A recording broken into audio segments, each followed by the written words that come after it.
proof from the story of the chicken and the cheese, right? The Gemara said, to go back to that Gemara on 11, on 13, 13a2. Start again the question. They go Iboilu on the first column. Good morning, Asaf. Ask the following question. The people in the yeshiva, you have it? Nida, a lady, when she's in Nida, she's forbidden to her husband. Masha Tishon, could she sleep in the same bed in Baila with her husband? By the way, somebody told me that, their grandparents, they came to maybe their grandparents' house, whatever the story was, and they saw that they had their grandparents, a member here of this, of our class, came over to me. It wasn't said that their grandparents, Sephardi tradition, and they saw that the grandparents had two mattresses, and that was because in their bedroom, and because they kept the laws of Nida properly, and because the purpose of the two mattresses was that at a time when she was not one bed for both of them, so therefore, by the time when she's in Nida, they would be able to move the bed, and they wouldn't. Good morning, Simon. They wouldn't be so close to each other.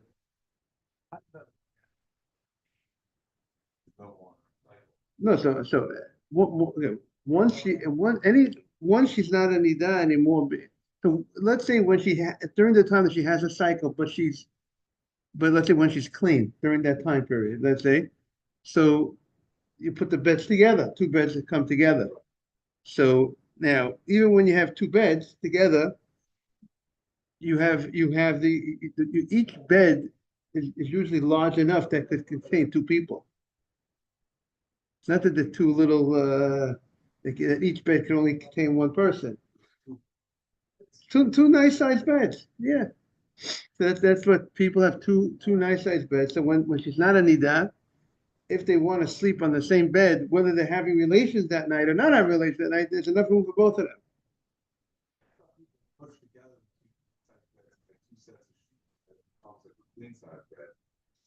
I mean, they could do that too. Oh, so let's right. So then once that, if they want, they don't need to have, right. The laws don't apply. There's no mikveh, right? But she has to go one time. She has to make sure she went the last time she had her period. I mean, let me give you an example. You see what I'm saying? No, I'm saying, let's say a lady got divorced, right? And then she got divorced at a time period that she was having a period. So she's divorced, so she didn't go to mikvah. She's not married. She doesn't have a husband. Then she gets married at a time. Then she finds she finds a man. She wants to get remarried. She's getting married at a time that she doesn't have a period anymore. But she has to go once before her wedding because she had her period. The last time she had a period, she never went to the mikvah because she was no husband in the house. Right? Yeah. Now, listen, if once she has her menopause, if they want to just get rid of the two beds and just get one bed, there's no problem. There's no need. The same way when during the time period when she has her period, but during the days that she's clean, they're on one bed. There's no need to have two beds once she doesn't have her period anymore. If she's not having the period anymore, she can have the same way. If let's say if a person would have two bedrooms, one bedroom for when she's a nidah, and one bedroom she's not a nidah. So the bedroom when she's not a nidah, they can have one bed. I mean, nobody does that. No one has two bedrooms. One. Let me just give you the idea. It was interesting. Sometimes a person goes as a guest, as a husband and a wife. They go away for Shabbat, and the host puts them up and they give them a guest room. But they don't ask questions. But the host should be now really the guest room should have two beds. Because what happens if you're a guest in someone's house at a time when your wife is a nida, you can't both sleep on one big bed. No, so what people would do is the people that want to do it right, that want to keep the law, they're not going to say anything to the host, right? If that happens, and the husband will be the big man, and he'll make us set up a nice sleeping bag on the floor in the room, and she'll sleep on the bed. That's what should you do in such a case? What should a person do in such a case if you're given a room and and by the way, the story happens. It's not like it doesn't happen. You know, it happens. People don't know the laws well. They could keep Torah and mitzvot, and you could, let's say, whatever it is, but they whatever the story is, they're not. This law of the two beds, they weren't so educated on, and they put you up on the guest room. Well, they're not thinking about it. You know what I'm saying? They put you up in the guest room. Let's say they got older. They're not. Their mind is not. They don't even think about the fact that this situation. So what would I? So I would say what I would do in such a case is I would say, give the wife the bed, and you, the husband, sleep on a. Since he knows he's come prepared with the bag. Even if you don't know, they usually give you a nice good blanket. You can always ask for an extra blanket. And turn the blanket into a sleeping bag and put it on the ground. No, it's no big. See, if people don't make, if people are humble or people are modest, it's not a big deal. So okay. So it happened so that happened, you know, so you work with it. It's one night, you know what I'm saying? And sometimes if a person's a guest there for multiple nights, so it might be multiple nights that you have to deal with that situation. The road's not coming to an end. What? Go camping. Go camping. Your wife's in the room. It's not like you're camping alone. Your wife's in the room, but you have to, the road's not coming to an end. What do you say, Adam? No big shake. It's a matter, sometimes in life, it's a matter of comfort. But you know what? I want to sleep on a bed. You want to sleep on a bed? Okay, you won't sleep on a bed tonight. You'll appreciate sleeping on a bed when you're able to sleep on a bed. You have to sleep on a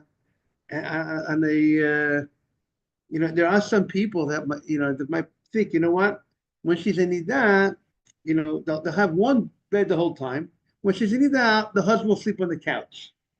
I'm very upset about that. What does that mean? You're not sleeping in the same room. When she's in Nida, you're sleeping on the couch outside the room. You're supposed to be in the same room with your wife when she's in Nida also. Not that she's in Nida, I'm in another room. That's not the way it's supposed to be. You're supposed to have your own privacy when she's in Nida. Except you just don't share the same bed, and you separate the beds. It's not, it's not supposed to be. I don't know. People think about people. They do this couch business. Some people do this. I heard this concept. I'll sleep on the couch, but I think that's not the way to go. It's not that is not. I mean, of course, if he's not ready to sleep on the floor and he's not ready to get two beds, okay, maybe he should be sleeping on the couch. But why is he setting himself up that way? Get the two beds. Why for your house have two beds? Don't and I think it's just not. I don't know how people are challenging themselves. And you make it difficult for yourself, and you make it uncomfortable for yourself. Because you're going to be sleeping on the couch. How comfortable is sleeping on the couch? Okay, I don't know what type of couches people have. And they have these who knows what. But still, you're supposed to be. But you're supposed to be in the room with your wife. If you have a couch in the room and the couch, as Simon says, opens into a bed, okay, that's another bed in the room. That's not a problem. That doesn't bother me because you're in the same room, you're in a separate bed. So good if the couch opens up. But I don't know when someone tells me the husband's on the couch, do they mean the couch is in the room or the couch is outside the room? That's what I'm concerned. The couch is not in the room. That's not the way to go. That's not the way to do it. If someone puts a husband and wife up in the house, the husband and wife has to have the ability to have their own privacy. Okay, so now the Gemara is discussing is the fact that each one is wearing clothing during this time period enough of a reminder for them that they're not going to come to do any have any relations. That's the Gemara's question. Will they remember properly because they're doing something different? They're going to sleep in clothing. So the Gemara says,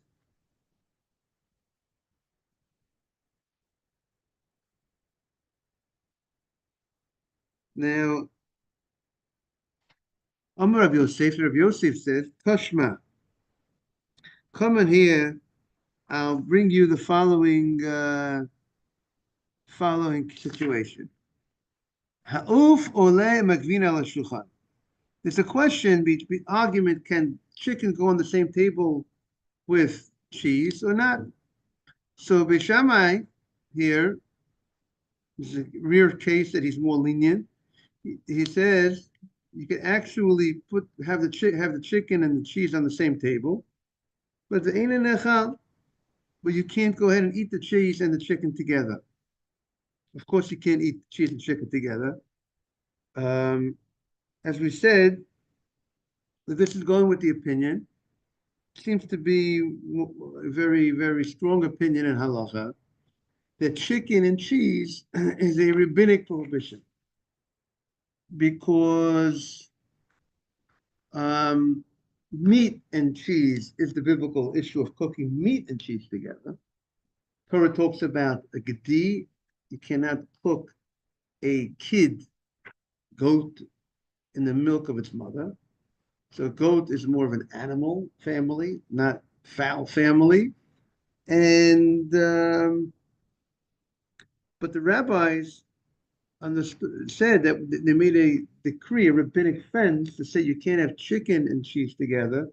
But if you have chicken and cheese together, you might come to cook meat and cheese together. So that was a protection. So the Rabbi Shammai says, okay, that's a protection. So I can't eat it together. But to put on the table, now I'm another step away. So to forbade me not to put on the table, lest I come to eat it, even if I come to eat it, it's only a fence to something else. Got it? It's like a double fence. So he said you wouldn't say such a we don't say that if you put on you have to make a decree of say it's forbidden to put it on the same table. However, Beit Hillel omer lo ole v'lo nechal. Beit Hillel says you can't only can't eat it together, but you can't put it on the same table. Certainly, you can't eat it together. They hold that you need to go ahead and make this. You could explain it. If you don't forbade chicken and cheese, they're gonna do meat and cheese. You gotta, in order for you to protect the Torah law, you must go ahead and forbade the chicken and cheese. It's like one. People are not going to. It's not. You're going to look at it as a separate step. They do the utensils, to be mixed. Right. You come eat to eat together. Right. When we have meat or chicken. No dairy on the table. No. Right, because that's like Beis Hillel. Your mother followed the halacha. That's the halacha. The Gemara says. So the same way the Gemara is thinking, the same way you cannot put the chicken and the cheese on the same table. So too, if they're going to be on the same bed, the husband and wife are going to be in the same bed. There's a concern that it's going to go ahead and come together. The same way that we're afraid if the chicken and the cheese are on the table, they're going to come to eat it. So too, if the husband and the wife are in the same bed, the question is, are also afraid. We should be concerned. We should be concerned that you're going to come ahead and maybe have relations.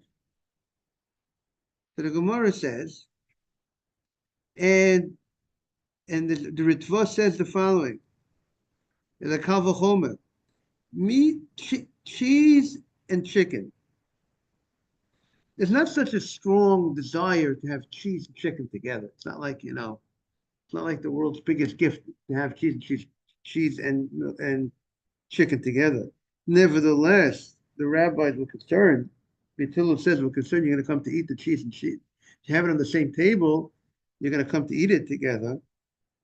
Um, and the whole prohibition is only about a rabbinic issue.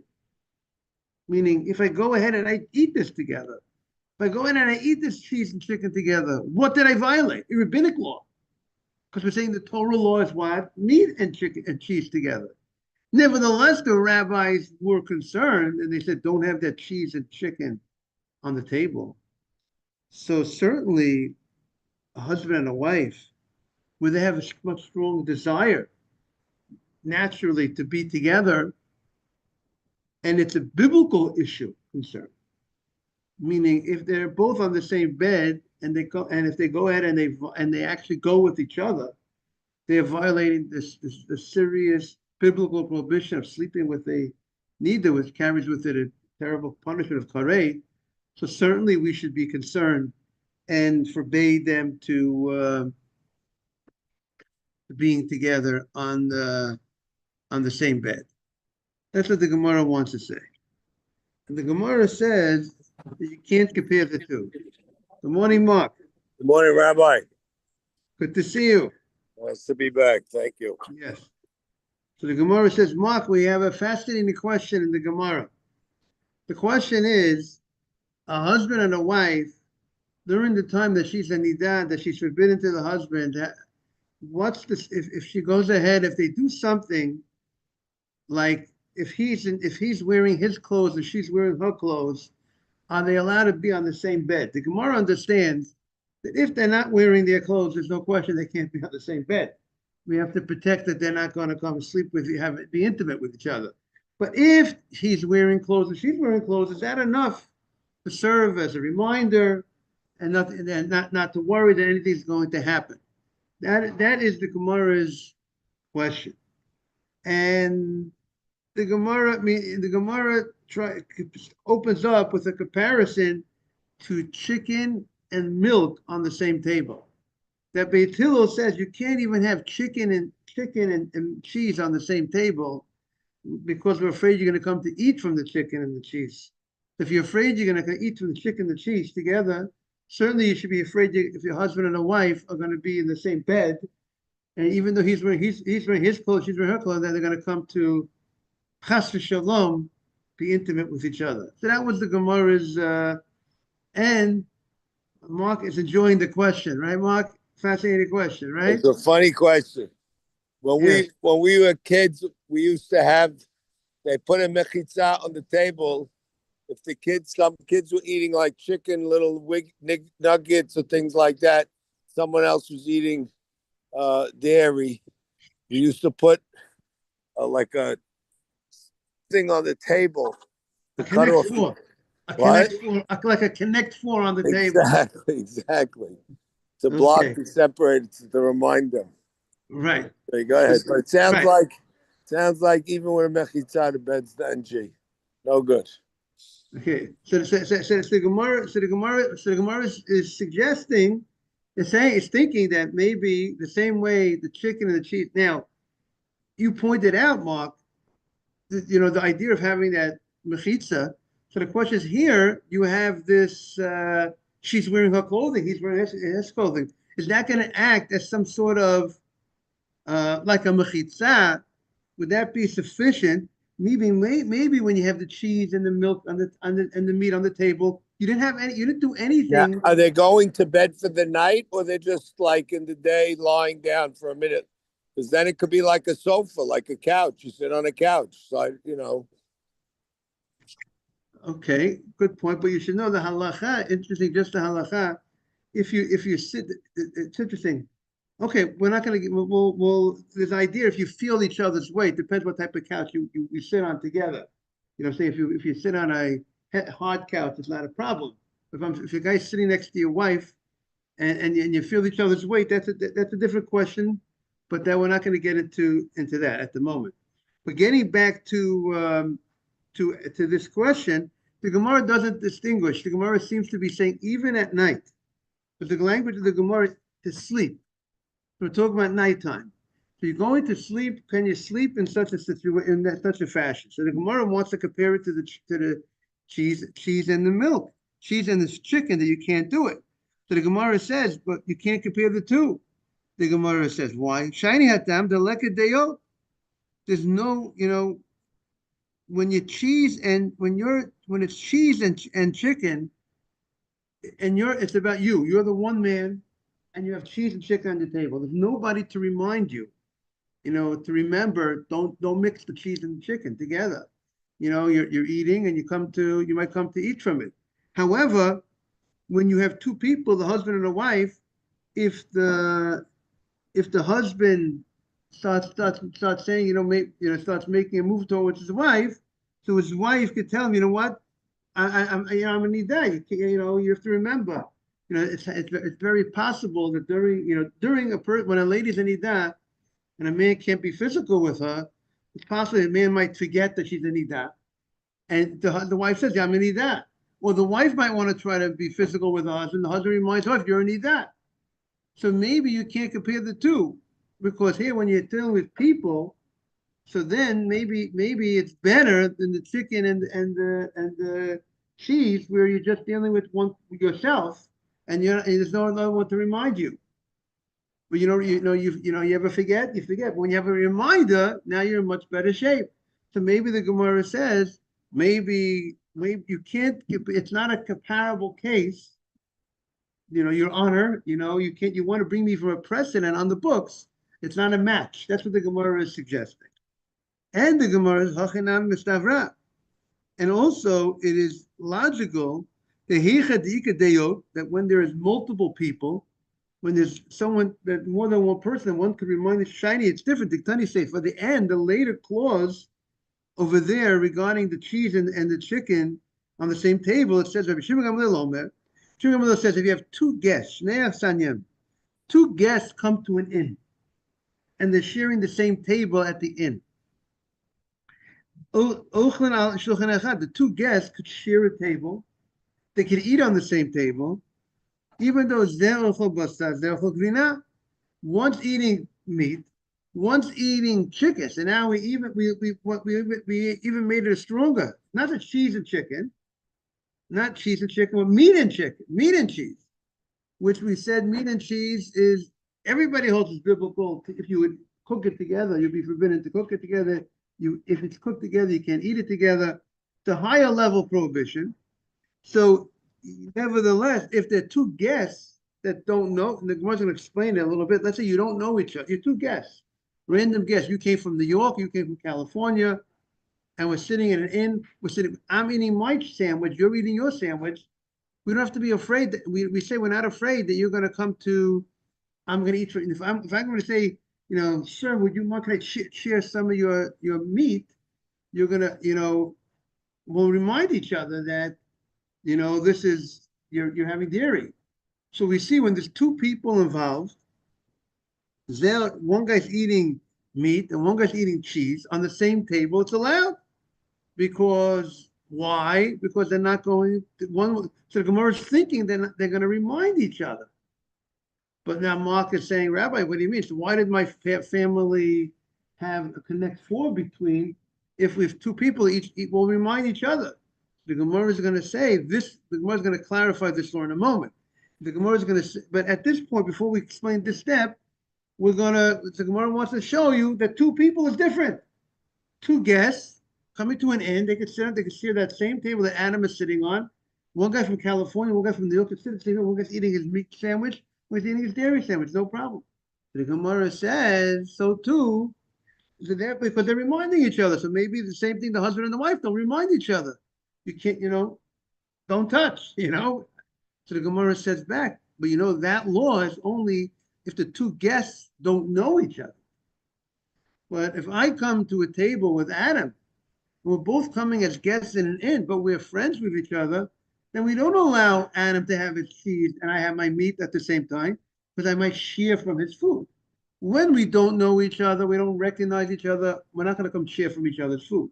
So you don't have to worry so therefore there's no problem. The Gemara wants to say one guy having his meat and one having his chicken, one guy having his meat, one having his cheese, but on the same table. But if we know each other, there's a problem. The Gemara says the lav itmala. You have no proof that two people is enough. It's different. They'll remind each other. But itmala. This allowance that two people that are guests and an inn could go ahead and in the same table, Simon. One guy can have his meat, one guy have his chicken, one guy have his meat, one have his cheese. That's only She'imakin says it when they don't know each other.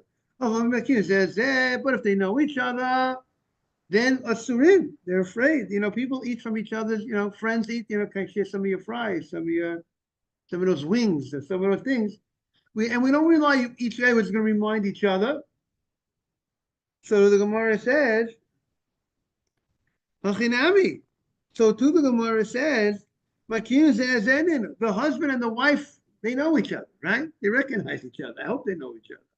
I hope they get it, right, Simon? Is if they know each other. So the same way if they don't, that's a problem. And if they don't, and the same way we say when two people know each other, we say that they can't be eating on the same table. So husband and wife, when the stakes are much higher, if they would be intimate with each other, it's a serious prohibition.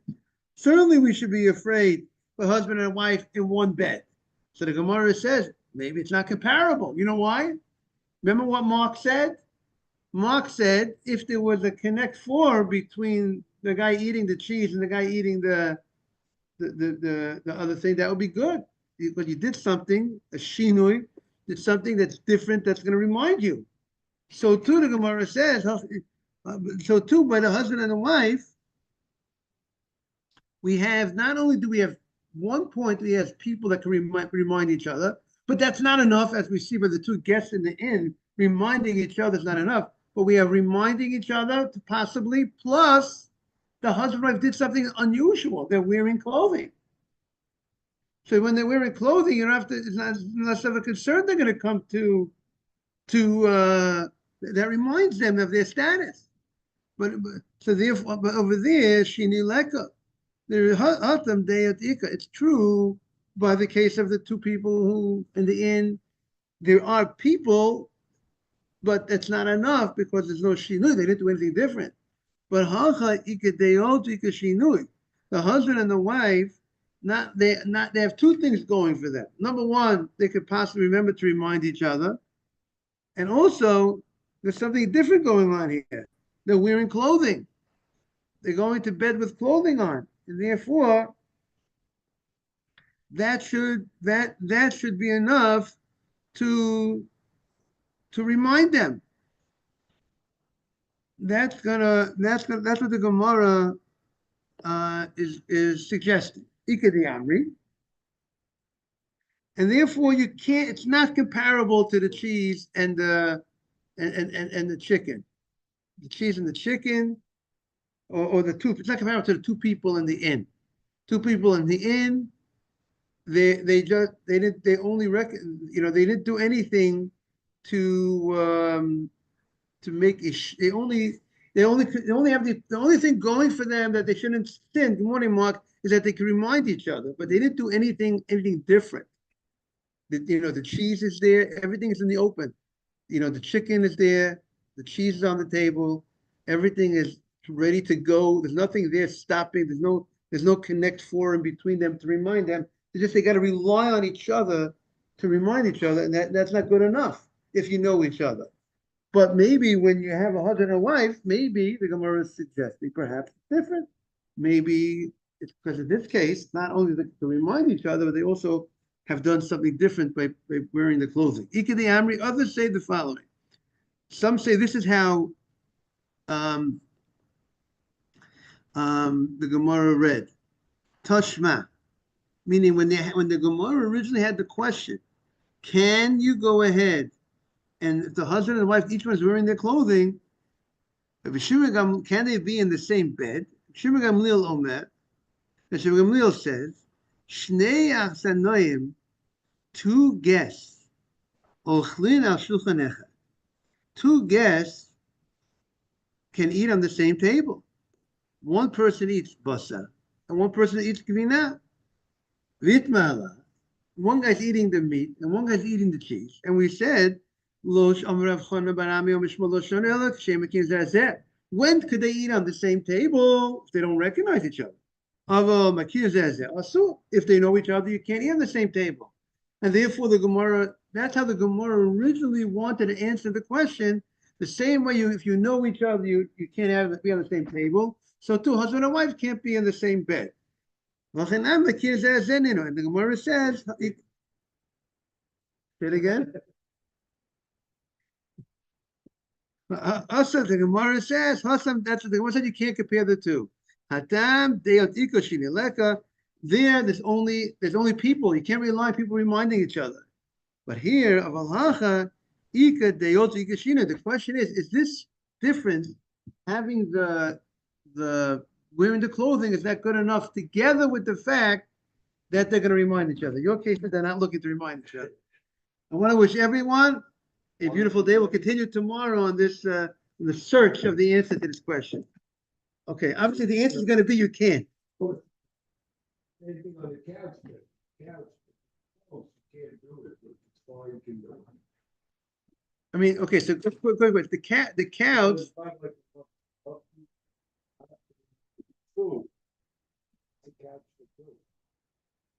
right, so let's say it's a couch for two. So the question here, the Gemara. Okay, so that you're asking a good. If you don't feel each other's weight, you see. Let's say this thing. Could a husband and wife can sit here together? No problem. Why can't your husband and wife sit here together? No one feels each other's weight.